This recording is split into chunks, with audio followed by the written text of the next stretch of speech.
Dunyodagi eng mashhur UFC jangchilaridan biri, o'z faoliyatida hech mag'lub bo'lmagan, eng yulduzli davrida sportni tark etgan Habib Nurmagomedov nimalar bilan band?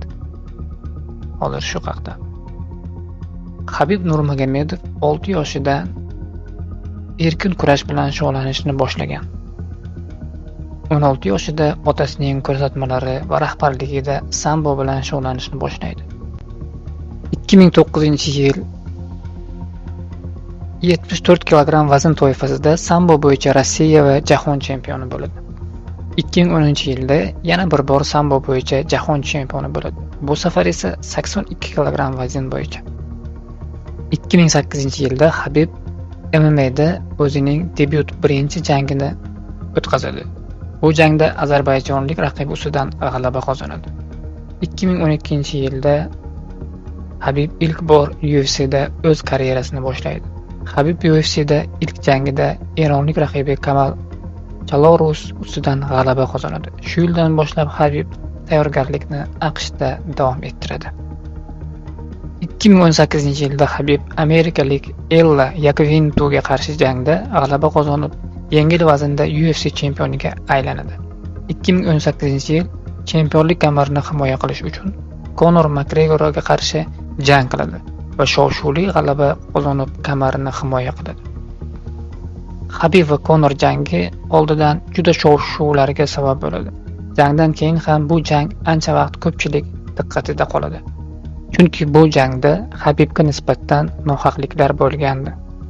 Ularning barchasi oktagonda jang tugagach ko'pchilik ishtirokidagi tartibsizliklarga sabab bo'ladi. 2019-2020 yillarda Habib yana 2 marta chempionlik kamarini himoya qiladi va g'alaba qozonadi. 2020-yil 24-oktyabrda Justin bilan bo'lgan jangidan so'ng Habib Nurmagomedov karyerasini yakunlashini e'lon qiladi. Umumiy hisobda Habib MMA'da 29 ta jang o'tkazadi. Shulardan 13 tasi UFC'da va barchasi g'alaba bilan yakunlangan. Endi Habib o'z e'tibori va pullarini sport maktabi ochish va biznesga yo'naltiradi. 2020-yil Habib Guerrilla Promotion egasiga aylanadi. Bu brend ostida Rossiya, Qozog'iston, Qirg'iziston va Amerikada bir nechta turnirlar o'tkazadi. Shu bilan birga Habib otasi ishini davom ettirib, kuchli sportchilarni tayyorlashga kirishadi. U Islom Maxachevga mashg'ulotlarini o'tkazishda ko'maklashib, tavsiyalar beradi.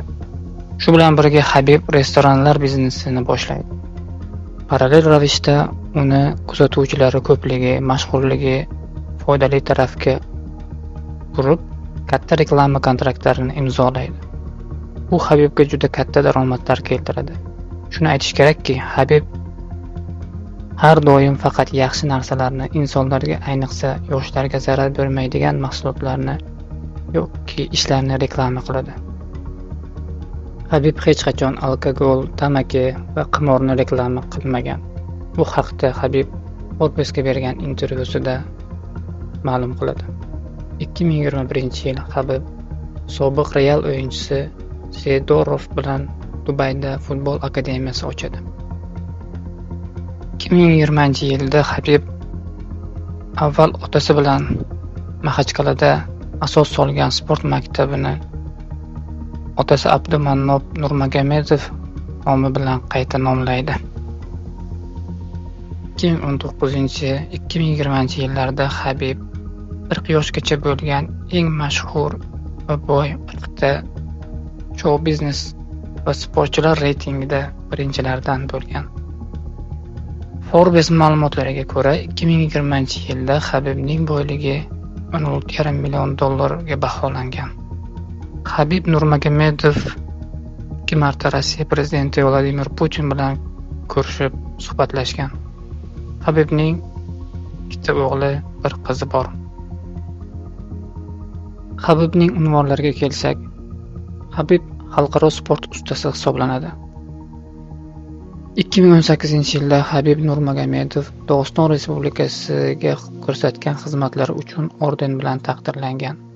2018-yili Grozniyning faxriy fuqarosi unvoni, 2020-yil Chet ellik yil sportchisi unvoni Buyuk Britaniya, 2022-yil UFC'ning mashhur faxriylari unvoni, 2024-yil ijodiy sport mukofoti Birlashgan Arab Amirliklari unvonlari bilan taqdirlanadi. Habib O'zbekistonga ham jamoasi bilan birga bir necha bor tashrif buyurgan. Oxirgi marta Habib Toshkentga o'zining Papaxa nomli restoranining ochilish marosimiga tashrif buyuradi. Ochilish marosimida Otabek Umarov, ko'pgina taniqli sportchilar, blogerlar va mashhur shaxslar qatnashgan. Hozirda Habib asosan faoliyatini Dog'iston va Dubayda yuritadi. Habib uy-joy qurilishiga investitsiya kiritib, ko'chmas mulklarini sonini oshirib bormoqda. Hayratlanarlisi shundaki, Habib reklama qilgan Dubaydagi ko'p qavatli qimmatbaho uylar bir necha kunlar ichida sotilib ketgani haqida ma'lumotlar bor. Albatta, bu insonlarni Habibga bo'lgan ishonchida. Habib bu darajaga yetib kelishida qancha vaqt o'tdi, qancha mehnat, sabr, harakat, ishonch bilan maqsad sari borish kerakligini avvalo o'ziga va boshqalarga amalda ko'rsatdi. Habibning o'rnak olarli tomonlaridan biri shundaki, ko'pgina sportchilar sportdan, mashg'ullikdan topgan pullarini tezda yo'qotishadi yoki ichkilik, noto'g'ri yo'llarga kirib ketishadi. Habib nafaqat karyerasini saqlab qoldi, u obro'sini, insonlarini, ishonchini saqlab qoldi. Topilgan pullarini yo'qotish o'rniga ularni ko'paytirib, doimiy daromad tizimiga aylantirdi. Habibning kelajakdagi ishlariga omad tilaymiz. Siz ham maqsadlaringiz tomon ishonch bilan boring. Natija ko'rinmasligi mumkin, lekin shoshilmang. Muhimi to'xtamang va to'g'ri yo'ldan boring. Har doim o'z sohangizda ustozlar maslahatlarini o'zingizga lozim tuting.